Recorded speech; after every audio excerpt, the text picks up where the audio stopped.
Selamat pagi rekan-rekan semua. Salam sehat untuk kita semua, salam sejahtera ya. Semoga kita semua dalam kondisi yang baik-baik saja. Baik, kita akan lanjutkan sesi kita untuk pengenalan pola. Setelah pada sesi sebelumnya kita belajar bagaimana melakukan feature selection dan juga feature extraction ya. Sudah kita kerjakan. Sekarang next step adalah bagaimana kita belajar untuk teknik-teknik dari pengenalan pola. Oke. Jadi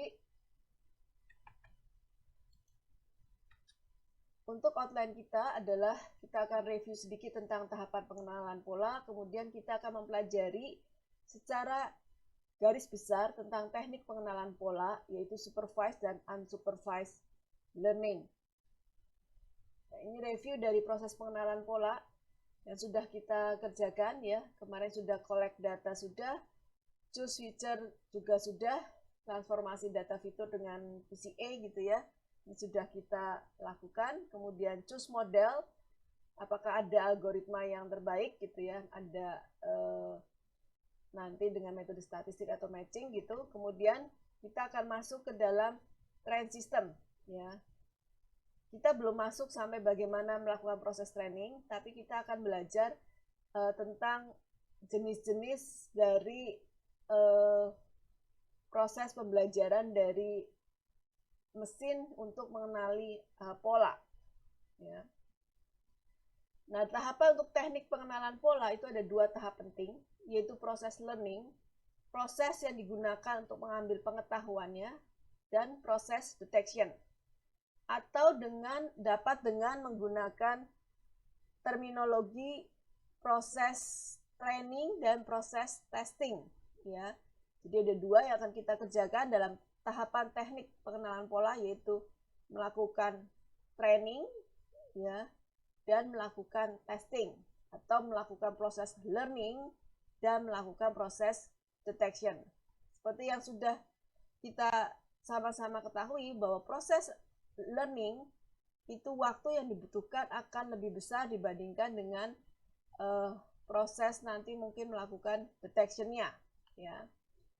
Kita dalam teknik pengenalan pola kita bisa menggunakan metode neural network maupun mesin learning. Pada kali ini saya akan mencoba memperlihatkan bagaimana metode mesin learning itu bisa kita gunakan untuk melakukan proses pengenalan pola ya. Jadi ada 3, yaitu metode yang kita bisa gunakan: supervised learning, unsupervised learning, dan reinforcement learning. Nah, untuk yang ketiga ini nanti akan banyak kita pelajari di machine learning ya. Oke. Jadi ada 3 ya metode pengenalan polanya, bisa supervised learning, unsupervised learning, maupun reinforcement learning. Tapi biasanya khusus untuk pengenalan pola itu kita belajar di supervised learning dan unsupervised learning. Oke, kita lihat satu persatu types of machine learning. Supervised ya, supervised learning. Apa sih supervised itu?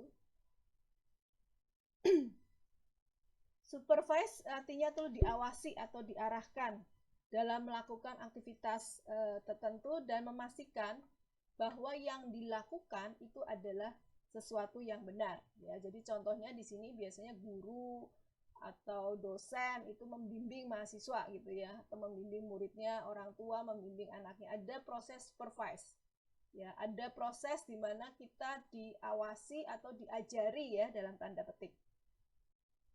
Jadi dalam supervised learning itu mesin ya, mesin itu belajar di bawah bimbingan. Cara belajar pada pembelajaran ini dengan memberikan data latih. Ya, ada data trainingnya. Ini loh data trainingnya. Ya, silahkan belajar dari data training. Nah, data training inilah yang dianalogikan sama dengan gurunya, gitu ya, yang memberikan bimbingan, ya, yang memberikan arahan. Ya. Jadi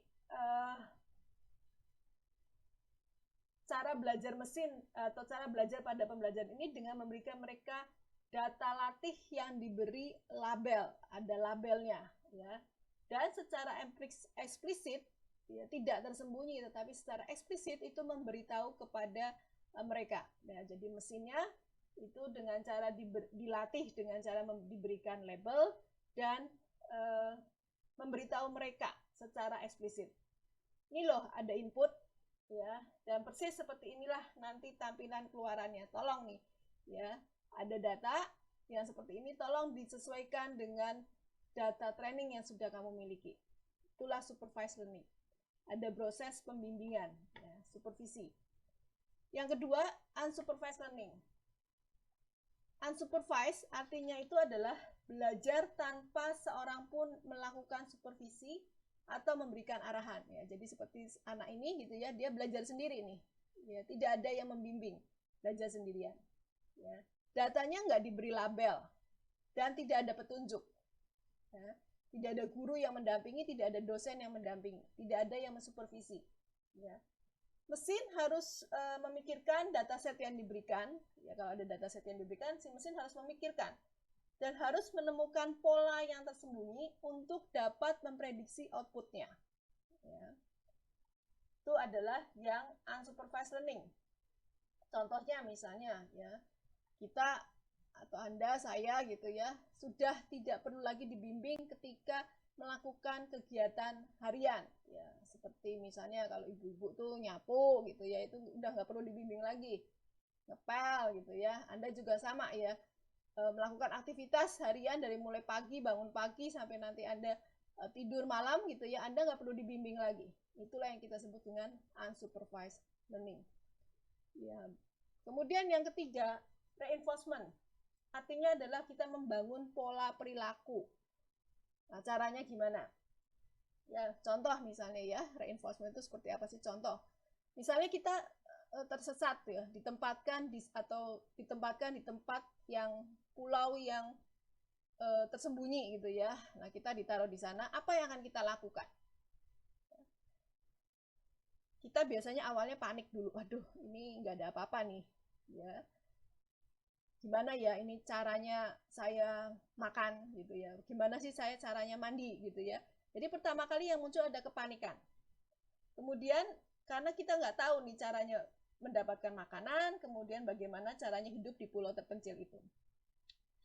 Nah, tetapi dengan proses ya mungkin sehari melakukan adaptasi, 2 hari, 3 hari, terus belajar, kita bisa mendapatkan apa ya, cara nih, gimana caranya dapatkan makan. Oh, kalau mau makan ya kita keliling dulu nih ke seputaran, mungkin ada tela di situ, kita ambil gitu ya, atau ada daun-daunan yang bisa kita masak ya, kita ambil. Cara masaknya gimana? Oh, kita harus cari kayu bakarnya diapakan? Oh, harus dikeringkan dulu gitu ya. Mungkin di awal kita asal cari kayu kemudian langsung dibakar, ternyata oh nggak bisa nyala apinya, nggak ada apinya, ya. Jadi di situ ada proses, ya, ada proses trial and error, gimana saya caranya mendapatkan makan, gimana saya caranya bikin api, gitu ya, ada trial and error. Mungkin pertama gagal, ya, dari kegagalan terus dipelajari lagi, sehingga sampai menghasilkan sesuatu yang berhasil, sehingga saya bisa survive tuh, bisa survive di pulau tersebut, ya. Jadi reinforcement itu adalah proses di mana kita belajar dengan cara trial and error tadi, ya. Kita lakukan percobaan, belajar dengan proses, dari proses mencoba. Mesinnya tuh nggak tahu apa-apa, ya, mesinnya belum diberitahu apa-apa, ya, tapi hanya dikasih tahu ini loh, jalannya ke kiri nanti ada apa, ke kanan ada apa, silahkan Anda mencoba sendiri, mau ke kiri atau mau ke kanan, ya. Itu yang kita sebut dengan reinforcement, ada interaksi ya dengan lingkungannya atau dengan pulau sekitarnya tadi dengan cara melakukan atau actionnya itu dari belajar dari kesalahan, errornya, atau belajar dari keberhasilan atau rewardnya. Nah, kalau sudah si agentnya itu dilatih, ya saya itu dilatih hidup di pulau terpencil tadi, maka akan siap ketika ada agent baru atau data baru. Ya, jangan loh kalau mau bikin api jangan pakai kayu yang basah tapi dikeringkan dulu. Nah, itu adalah berarti agentnya sudah siap ya menerima data yang baru yang diberikan kepadanya. Jadi ini reinforcement learning ya. Jadi supervise itu butuh supervisi, ada yang mendampingi. Kalau unsupervised tidak, kalau ini benar-benar belajar dari proses berinteraksi dengan lingkungannya ya. Oke, ini supervised, unsupervised, reinforcement. Nanti cirinya adalah pakai label, no label. Kemudian kalau reinforcement kita bisa memprediksi next move-nya itu seperti apa. Nah, kita akan lihat perbedaan dari supervised, unsupervised, dan reinforcement. Kita tinjau dari 9 jenis perbedaan. Dari mulai definisinya, type of problemnya, type of data, trainingnya, aim-nya, tujuannya, approach-nya, pendekatannya, kemudian output feedback, algoritma-algoritma yang populer, serta aplikasinya. Kita lihat dulu yang pertama, definisi ya. Sebenarnya tadi sudah saya jelaskan juga. Supervised learning itu adalah metode ya, metode belajar di mana kita memberikan pelajaran ya, memberikan pelajaran kepada si mesin dengan menggunakan data yang sudah diberi label ya, supervised learning. Ya, ada labelnya, ada teacher yang mengajari anak-anak. Sedangkan dalam unsupervised learning, mesin itu di training ya dengan cara tidak menggunakan label data dan tanpa adanya petunjuk. Ya. Jadi nanti mesinnya suruh belajar sendiri, tidak ada guidance-nya. Sedangkan di reinforcement learning, agent akan berinteraksi dengan lingkungannya ya, dengan cara menghasilkan aksi dan mencari error dan reward-nya.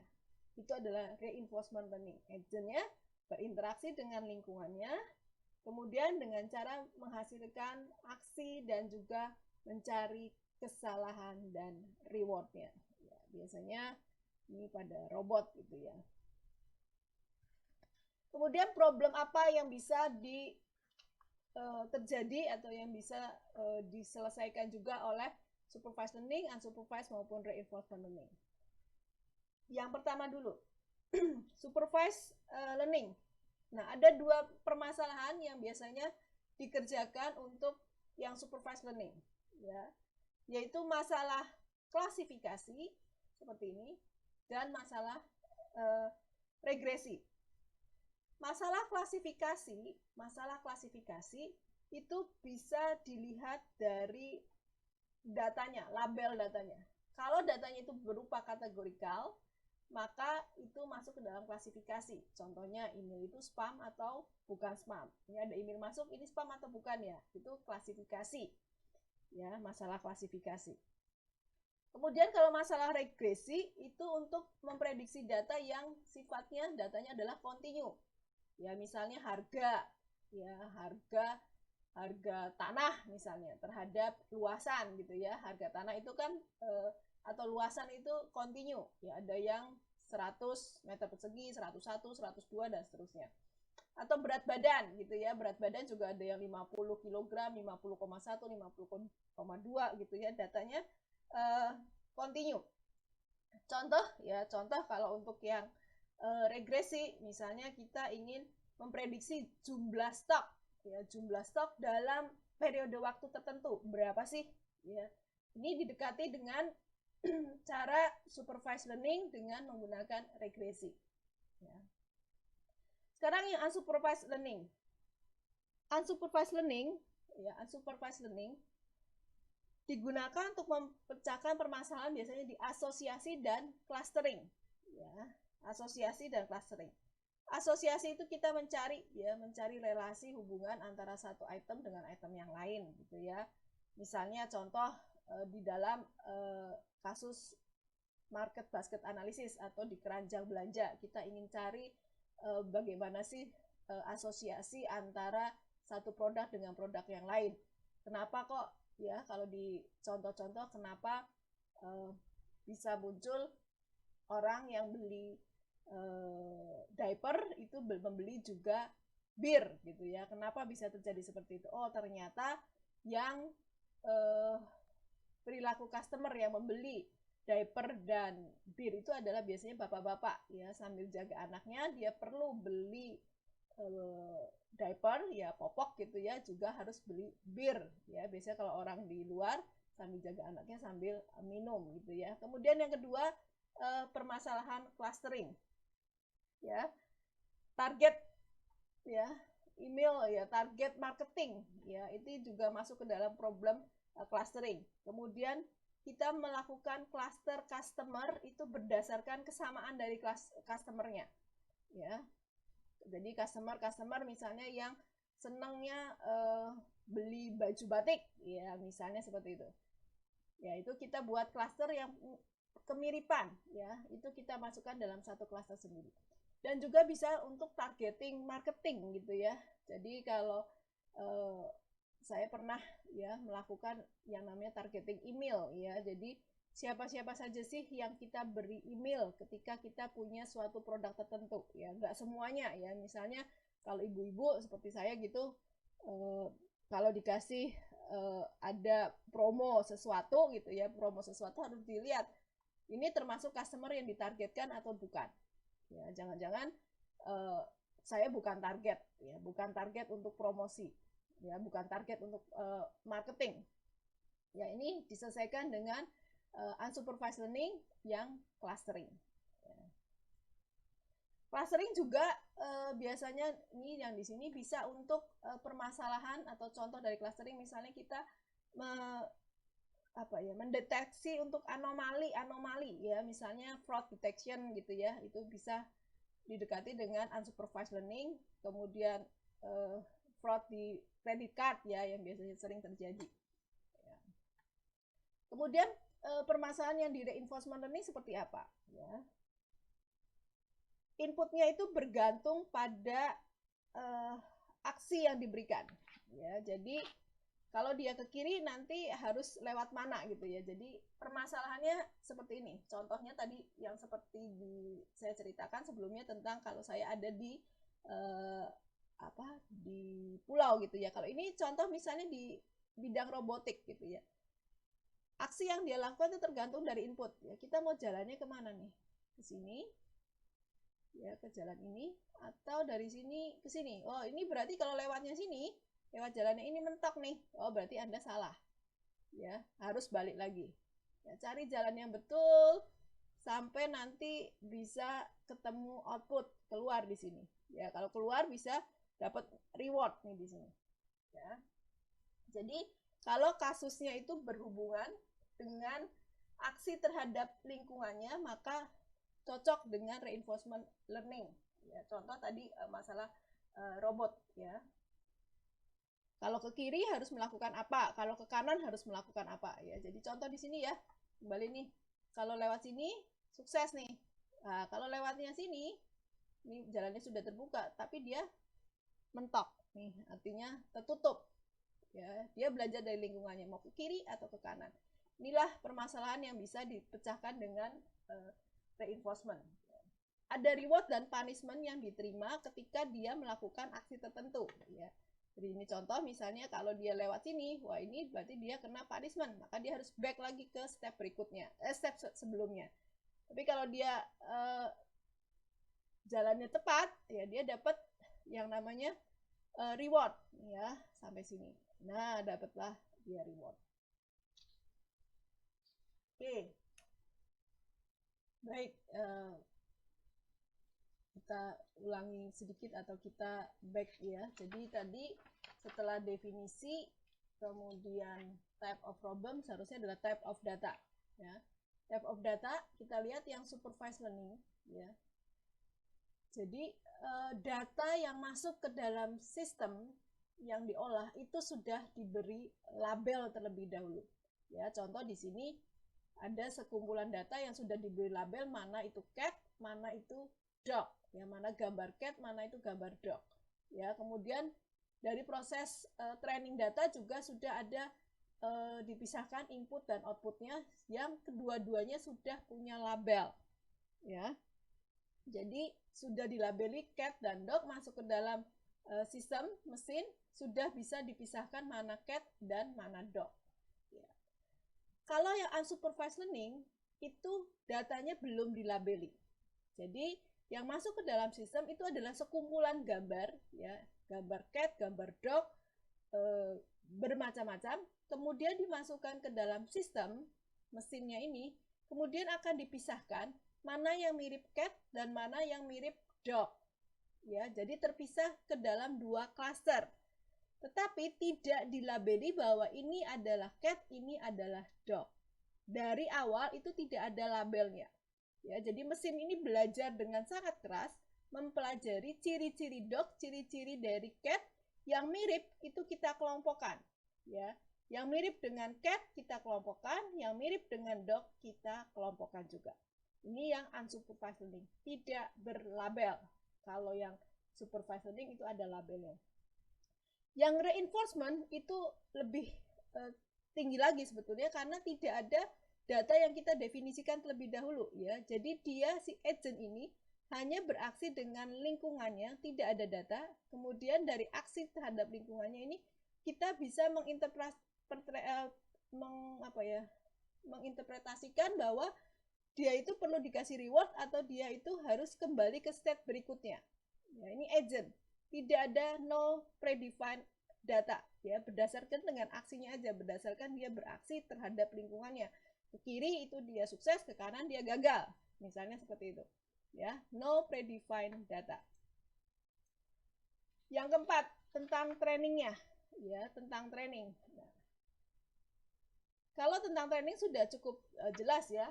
Jadi kalau yang supervised learning itu ada fase pelatihan, ya, yang sudah didefinisikan dengan sangat baik. Ya, ini ada orang tua misalnya melatih main pasti, ya, kalau zaman dulu gitu, ya. Ya, jadi ada proses yang pelatihan yang didefinisikan dengan baik dan sangat eksplisit. Ya, trainingnya ini sangat eksplisit. Ini loh, kalau mau main harus langkahnya begini, begini, begini, gitu, ya. Secara eksplisit diberikan. Mesin diberikan masukan data pelatihan di mana input dan outputnya diberi label, dan satu-satunya hal yang harus dilakukan algoritma adalah memetakan input ke output, karena sebetulnya udah ada labelnya, ya, sudah ada labelnya. Jadi kalau diberikan data ini harus di-match aja, dicocokkan, ya. Kemudian kalau yang unsupervised learning, ya, unsupervised learning itu nggak ada supervisinya, no supervision, ya. Jadi fase training pada unsupervised itu hal yang sangat-sangat luar biasa, ya, karena nggak ada yang membantu, ya, nggak ada yang mensupervisi, ya. Jadi mesin harus belajar sendiri, ya, harus diberikan input dan harus menghasilkan output oleh mesin sendiri, tidak ada bantuan, unsupervised, ya. Ada input, dia harus belajar sendiri, kemudian dia harus memisahkan, ya, mengklasternya juga sendiri, mesin semuanya mengerjakan. Jadi pekerjaannya sangat berat nih untuk yang unsupervised learning, ya. Kalau yang supervised tadi sudah ada bantuan, sudah ada data latihnya, ya, yang kita data latihnya itu kita asumsikan sebagai gurunya, ya, atau pemandunya. Jadi ketika di training, kalau trainingnya baik, ya sukses nih. Kalau di supervise pasti suksesnya kalau trainingnya baik. Kalau yang ini benar-benar mesinnya harus belajar sendiri. Nah, yang reinforcement learning juga sama, tidak ada supervisi, no supervision, ya. Tidak ada data yang didefinisikan terlebih dahulu yang diberikan kepada mesin, ya. Tadi di type of data sudah kita pelajari. Seluruh prosesnya adalah proses training dan testing.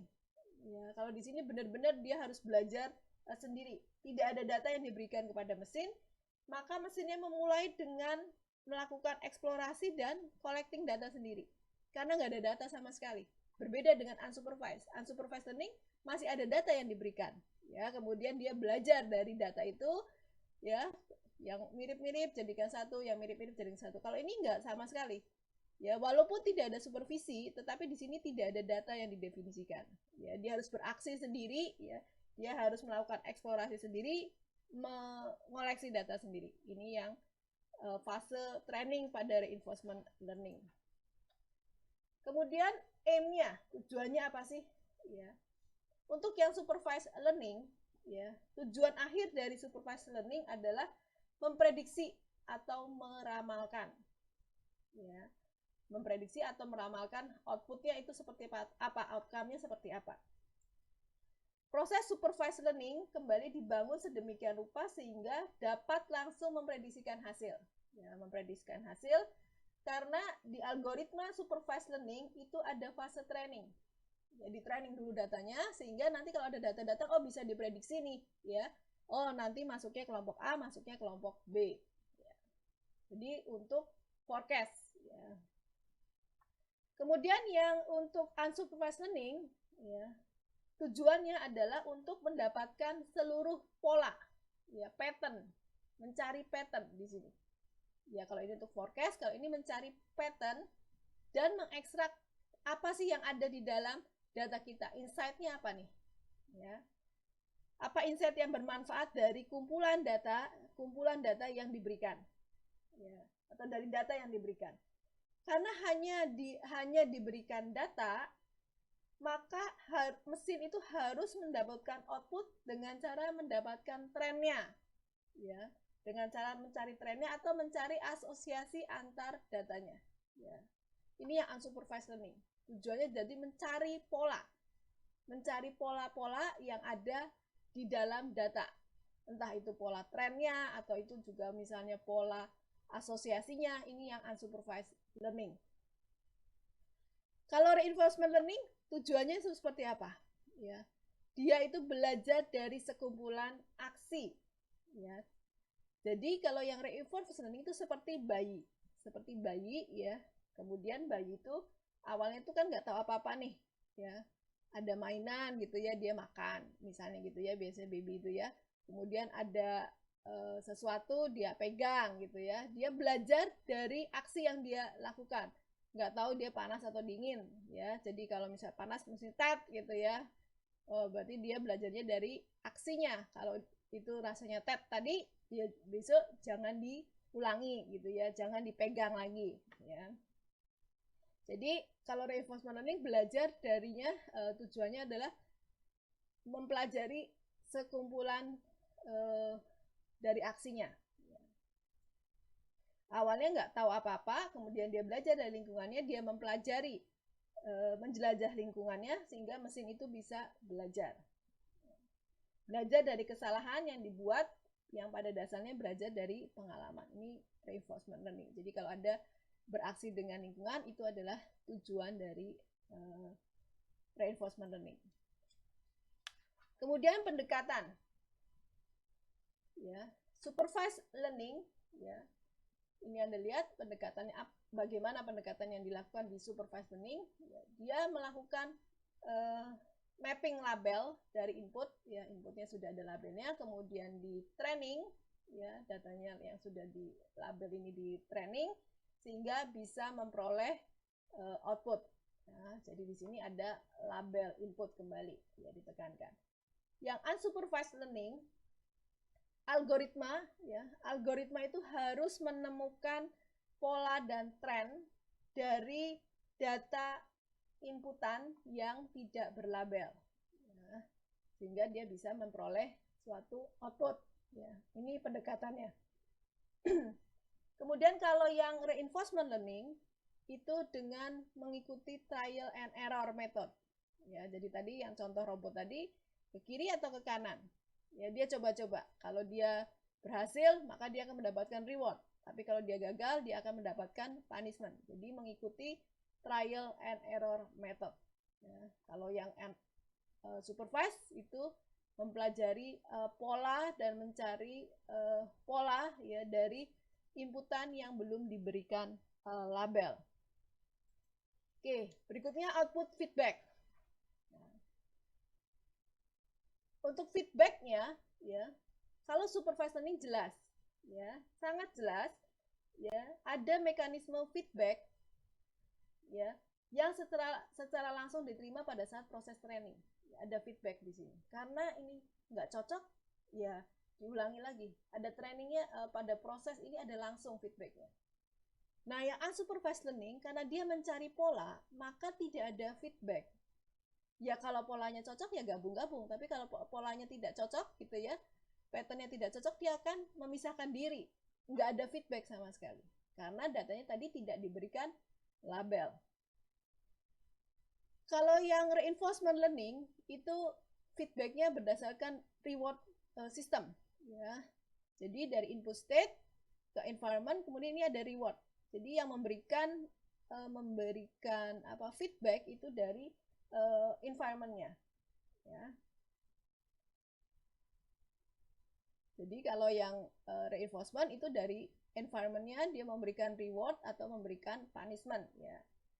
Ketika dia memenangkan sesuatu atau langkah, ya, maka dia akan terus dapat reward. Tetapi ketika dia salah langkah, dia harus kembali ke state sebelumnya, ya, berarti dia akan mendapatkan punishment, ya, reward system. Ya, jadi untuk feedbacknya itu kalau yang supervised learning itu dari fase output, ya, bisa dikembalikan ada direct feedback. Yang unsupervised itu tidak ada feedback, sedangkan yang reinforcement itu dari sistem reward feedbacknya, dari lingkungannya. Nah, algoritmanya apa? Ini algoritma yang populer pada tiap-tiap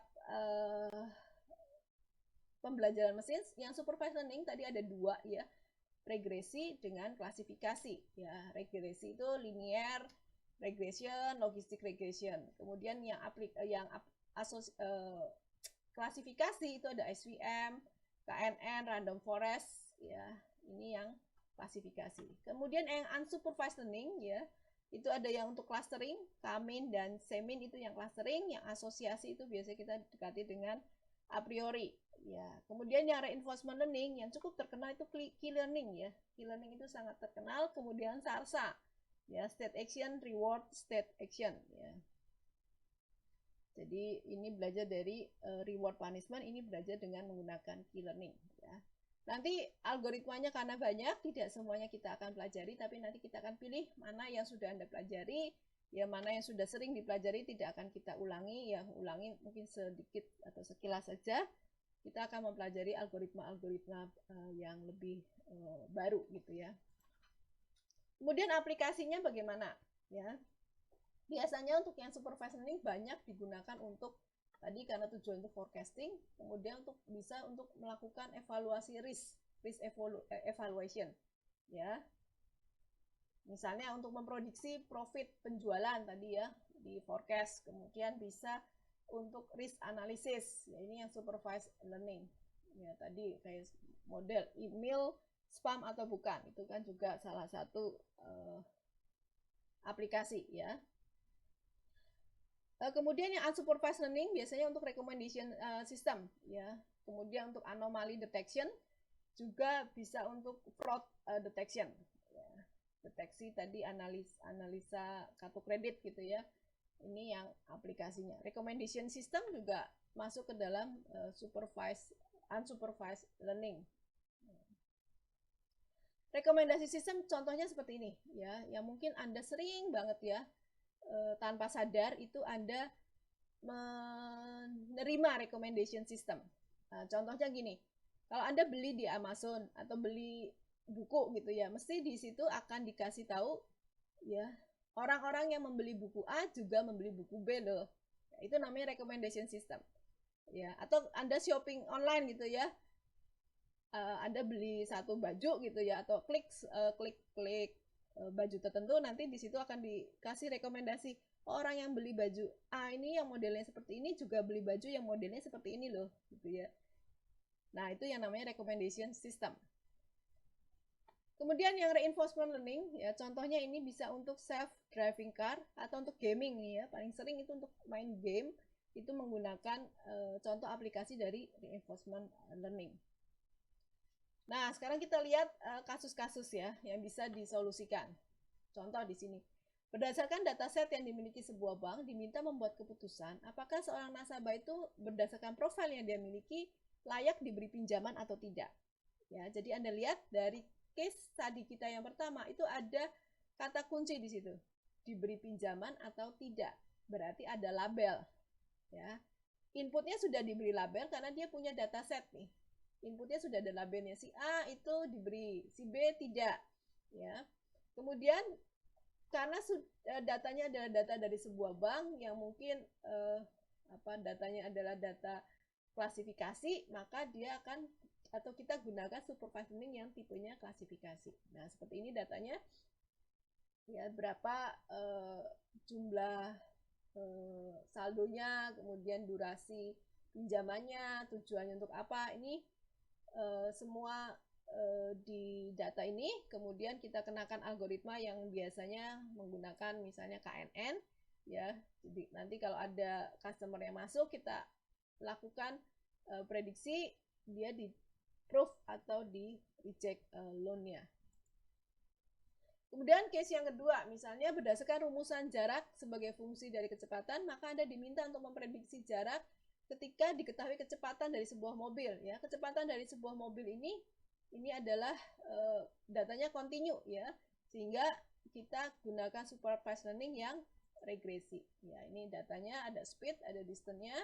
Kita bisa gunakan algoritma linear regression ya untuk memprediksi distance ketika speednya ini diberikan. Jadi nanti kalau misalnya ketemu speednya 12, maka kita bisa prediksi dengan menggunakan linear regresi distance-nya berapa. Oke.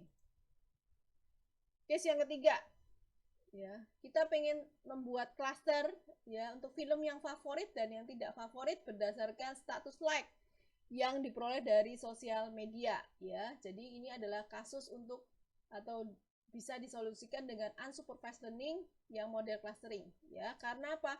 Karena data filmnya itu belum dilabeli dia favorit atau tidak ya. Tetapi mesinnya belajar sendiri, ini data seombyokan, data film yang banyak ya. Kemudian dari ada data like-nya dari sosial media gitu ya, direktur sutradaranya seperti apa, dia like-nya, jumlah like-nya berapa. Kemudian kita dengan gunakan algoritma Kamin, kita bisa mengcluster mana movie yang populer dan mana movie yang tidak populer berdasarkan like-nya ini. Ya, ini bisa nanti kalau Anda sedang studi kasus tertentu, ini bisa juga ya untuk Anda kerjakan nih dengan menggunakan clustering, karena di awal tidak pernah kita tahu bahwa avatar itu popular movie atau non populer, karena data awalnya itu nggak ada ya, tidak dilabeli, maka dia masuknya ke unsupervised learning.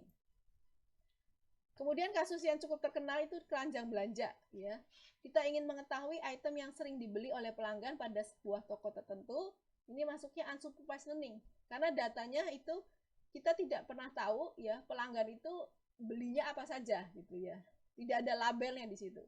Tapi kita bisa mengetahui pola belanja ya, atau item-item belanjaan apa saja sih yang dibelanja ya, yang dilakukan oleh customer. Maka ini masuknya ke unsupervised learning yang association. Ya, ini contohnya ya. Ini kelompok atau sekumpulan data yang dibeli, kita bisa melihat ya relasi atau asosiasi antara item satu dengan item yang lain. Apakah nanti whole milk itu akan ketemu dengan sereal, atau whole milk itu malah ketemunya dengan rice, misalnya gitu. Ya, jadi kita bisa menggunakan unsupervised yang asosiasi, bisa gunakan algoritma a priori. Kemudian case yang keempat, ya ini contoh saja ya. Kalau kita menempatkan agent ya di 4 room nih, 0, 1, 2, 3, 4, gimana sih caranya si agent itu bisa sampai ke room tujuan, room yang kelima di sini. Ya, kalau agent 0 ya dia lewat sini gitu ya. Agent 1 dia lewat sini. Tidak ada data. Ya, tidak ada data. Masing-masing ini harus belajar sendiri. Nomor 2 lewat mana ya? Oh, lewatnya sini. Apa ke sini dulu? Oh, kok keluar gitu ya. Salah, berarti dia harus back lagi ke state yang di sini. Ya, oh harus lurus ke sana, terus lurus, oh ketemunya tembok misalnya, dia harus back lagi ke state berikutnya. Ya, ini adalah contoh kasus ya, kita bisa menggunakan key learning algorithm di ini kasus di reinforcement learning. Nah, ini referensinya saya ambil dari Edureka karena saya melihat di situ bagaimana cara menjelaskannya, gambar-gambarnya itu cukup jelas sehingga mudah kita pelajari apa perbedaan dari supervised, unsupervised maupun di supervised reinforcement learning. Ya, saya kira itu materi yang bisa saya berikan. Terima kasih untuk perhatiannya. Sebelum ditutup, saya akan memberikan kesimpulan gitu ya. Jadi dari tiga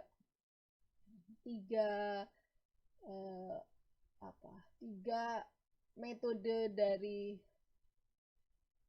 mesin learning, ya, 3 metode dari mesin learning. Ya, ini sebagai kesimpulan ya, mudahnya adalah kalau supervised learning itu ada yang mengguide, yaitu data yang sudah diberi label. Kalau yang unsupervised learning itu mesinnya belajar sendiri, datanya tidak diberi label. Sedangkan kalau reinforcement learning kita belajar dari interaksi dengan environment-nya. Ya. Baik, itulah kesimpulan yang bisa kita berikan ya untuk teknik-teknik dalam melakukan proses pengenalan pola. Ya, nanti selanjutnya kita akan belajar khusus ya untuk di supervised learning, yaitu di bagian klasifikasi ya. Jadi untuk pengenalan pola kita akan belajar di teknik klasifikasinya. Oke. Demikian yang bisa saya sampaikan. Terima kasih, semoga bisa bermanfaat.